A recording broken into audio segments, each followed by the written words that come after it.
Hi guys, this is Jessica and I'm here to give you the biz. Well, on tea. So there's a lot of things that are going on right at this moment. The whole world, it's not just our country, it's just not our city, it's the entire world that's under effect. And so I thought I could add some value by showing you how to make an elderberry tea. It's an elderberry tea infused with blueberries and lemon. So they're basically just for flavor. And so the star of the show here is the elderberry. And I have some notes here so that I can let you know what it's good for. So elderberries have anti-inflammatory properties. They have a lot of fiber. In this case, I strained mine out. I didn't want the berries in there, or the blueberries or the pulp or anything. So I strained it out. So all the fiber really doesn't count in this particular tea, but if you keep the fiber in, then that would count for you. Antioxidants, and we know that antioxidants help to prevent oxidation and also repair and slow down cell damage. So it has lots of vitamins. It has different properties for heart health. It helps with a lot of pain. So it could reduce pain. So it's been used in the past for headaches, for sciatica, for infections as well, because it has antiviral properties. And so I read that in ancient times it was used by the Native Americans for treating infections, and by the Egyptians for healing burns and improving the texture of skin, because it does clear up infections. So one thing that's very, very, very important to know is that you cannot eat the berry or any parts of the plant raw, because it is poisonous if it's raw. You have to cook it first in order for it to be consumed. And you have to be very, very careful of the amount of concentration that you ingest, because the more concentrated it is, of course it has all these wonderful properties, but it also has properties that could act as a laxative, if you know what I mean. So it could cause you stomach issues. So it is not recommended for children, for pregnant women, and for women that are nursing. It's not that it's gonna harm them, there just haven't been enough studies. And it also would depend on the concentration, right? Because what you would give an adult, you would not give a child. So for a child, it would have to be really weakened. But just to be on, here it is. You can see how dark it is. There's a little drop there. Okay, so I also read different studies, as I wanted to have information to back up what I'm saying, right? Obviously, I'm not saying that it cures anything. It's just a preventative measure. It's just a way of keeping your immune system in good standing and good health. And so here we go. So there was a small study done of 60 people with the flu who ingested 15 milliliters of elderberry syrup 4 times daily. And it showed improvement in their health within 2 to 4 days. And then the other group, the control group, it showed that didn't take it, they improved within 7 to 8 days. So it did cut it down by half, which is significant. It does not say that they were not sick. It just said that they improved faster, right? So it didn't last as long. When they were sick, they were still very sick. But these are things to, like I said, to prevent or to help you while you're ill. They're not going to cure you of anything, but they definitely make things a little better. Just be careful with what you're taking, and also if you already take medicines, consult with your doctor. I read that, hold on, let me find it. People with certain, okay, so if you have an autoimmune disease, be very careful because it does affect your immune system. Also, people treated with anti-inflammatory drugs, if you're taking medicines already, for anti-inflammatory medicines, this could counteract it or have an interaction with it. So speak to your doctor first. And of course, I mentioned children and women.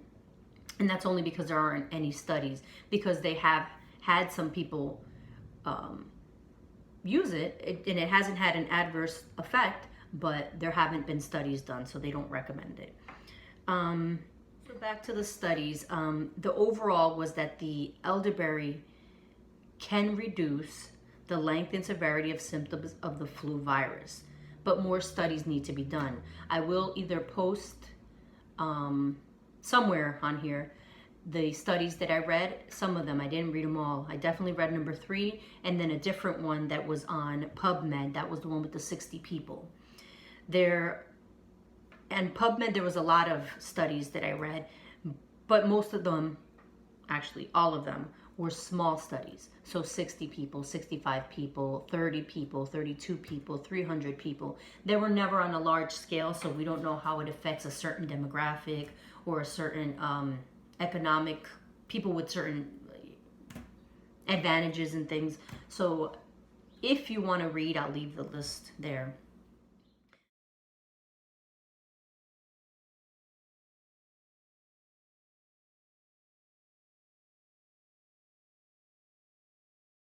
Also, I wanted to mention that it has lectins in it. I think I said that. So it could be used as a laxative. So be very careful on how much you drink. Another study that was published in February of 2019, which was last year, it suggests that the elderberry fruit substantially reduced upper airway symptoms. So anything having to do with the lungs, and I guess in the head, the sinus area.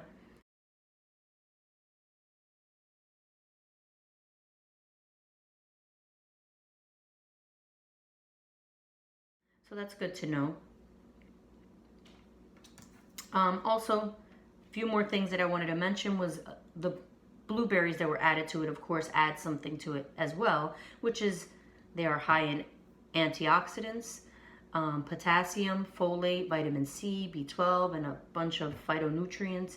And of course, lemon, which I really used for flavoring more than anything, helps with digestive issues and can also treat kidney stones, but those are things that you need to look into yourself. I'm not going into that stuff. It's really about the elderberry.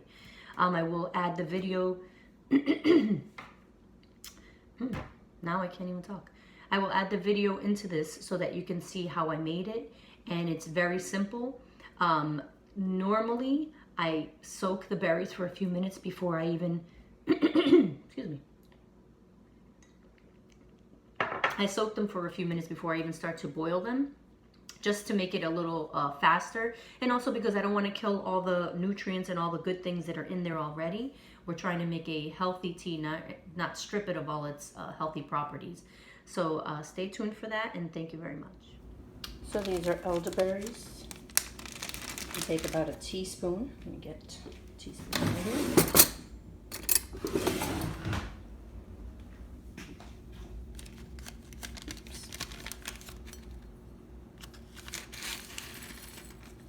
Take about half a teaspoon of dried elderberries. Drop them in. I'm going to use half a teaspoon per one serving. So I'm going to fill it up to the number 10. And then I'm also going to add blueberries for a little sweetness.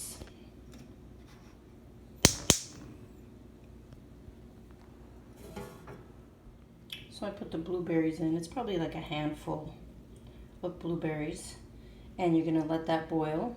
You're gonna get a really rich color. I would let it boil for maybe 10 to 15 minutes till it reduces a little bit. And I'll check back with you. So right now it's picking up color. It's getting a lot darker. It's about 3 to 4 minutes in.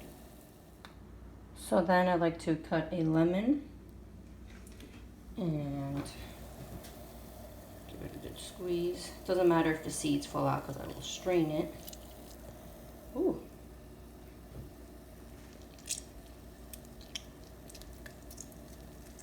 Yep, the whole thing.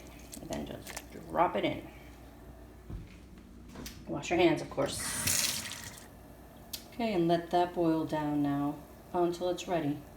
So it's probably been about 5 minutes in. I'm going to give it another 5, and then I'm going to drink it.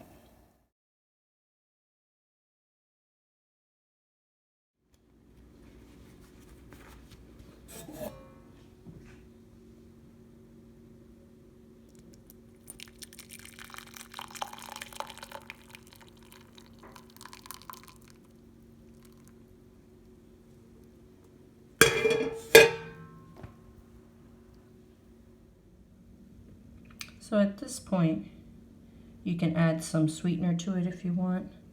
I just drink it like this. You could add some sugar or some honey, or anybody that just likes it sweetened, any kind of sweetener that you normally use.